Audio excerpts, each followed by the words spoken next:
Your allowance is $20 a week. Cool, right? But wait, next year, that same $20 doesn't buy as much stuff anymore. A candy bar that used to cost $1 now costs $2. A video game you wanted is way more expensive than it was last month. That money in your piggy bank is basically worth less, even though you still have the same $20 sitting there.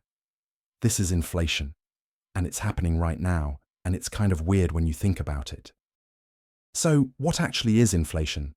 It's when the prices of stuff, like food, toys, clothes, basically everything, go up over time. And when prices go up, your money doesn't buy as much stuff as it used to. That's the whole thing. You could think of it as the opposite of your money getting stronger. Instead, your money gets weaker. Imagine if Superman got weaker every year. That's what happens to money during inflation. It loses its superpowers to buy things. Now, how do people measure this? Well, government workers have this job where they literally make a shopping basket.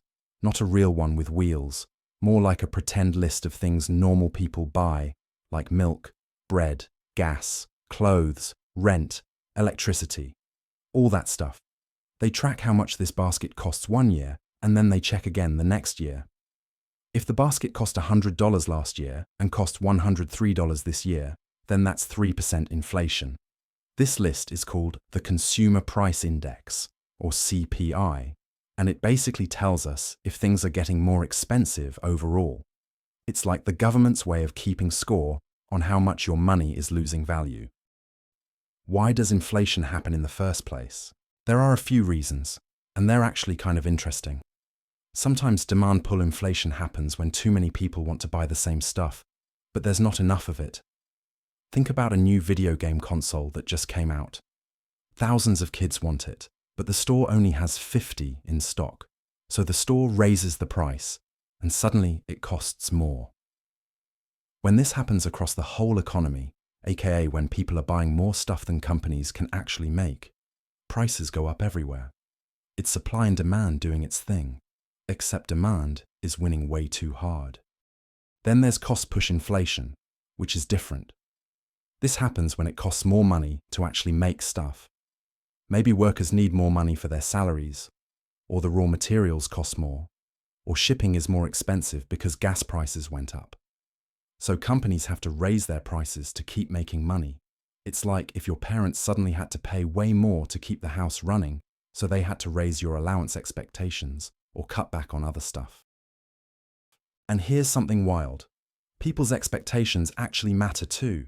If everyone thinks prices are going to go up, they start demanding higher salaries and spending money faster before their cash becomes worthless. And then prices do go up because of that. It's kind of a self-fulfilling prophecy, which is bananas when you think about it.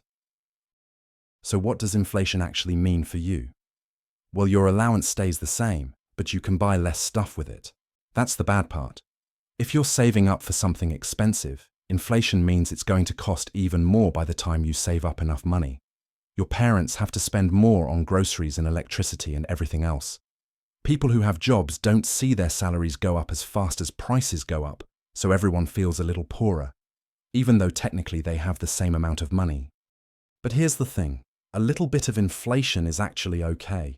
Most central banks want about 2% inflation a year, which is basically saying they want things to get slightly more expensive, but not crazy expensive. It keeps the economy moving. The problem is when inflation gets out of control, like when it jumps up to 5% or 10% or more. That's when people start freaking out, and honestly, they should, because your money is becoming worthless super fast. So that's inflation in a nutshell. It's prices going up, your money getting weaker, and your allowance not stretching as far as it used to. If any of you are confused about any of this, remember it's basically just your money losing the ability to buy stuff over time. Thanks so much for watching, and if you learned something new today, please subscribe for more content like this. I really appreciate it, and I'll see you in the next one.